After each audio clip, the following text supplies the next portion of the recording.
বাংলা ভাষা ও সাহিত্য কার কাছে প্রত্যক্ষভাবে ঋণী? সঠিক উত্তর খ অপভ্রংশ। প্রাকৃত শব্দের ভাষাগত অর্থ কি? সঠিক উত্তর গ জনগণের ভাষা। ডক্টর মোহাম্মদ শহীদুল্লাহর মতে বাংলা ভাষার উদ্ভবকাল কবে? সঠিক উত্তর খ ৬৫০ খ্রিস্টাব্দ। বাংলা ও মৈথিলী ভাষার সমন্বয়ে যে ভাষার সৃষ্টি হয়েছে তার নাম কি? সঠিক উত্তর ঘ ব্রজবুলি। বাংলা সাহিত্যের আধুনিক যুগ কবে শুরু হয়? সঠিক উত্তর ক ১৮০১। বাংলা ভাষা ও সাহিত্যের প্রাচীন নিদর্শন কোনটি?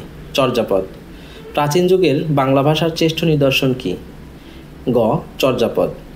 চর্যাপদ হল মূলত অথবা চর্যাপদ এক প্রকার। সঠিক উত্তর গানের সংকলন। চর্যাপদ কোন ধর্মাবলম্বীদের সাহিত্য? সঠিক উত্তর খ সহজিয়া বৌদ্ধ। বাংলা সাহিত্যের আদি কবি কে? সঠিক উত্তর লুইপা। ধন্যবাদ ভিডিওটা দেখার জন্য।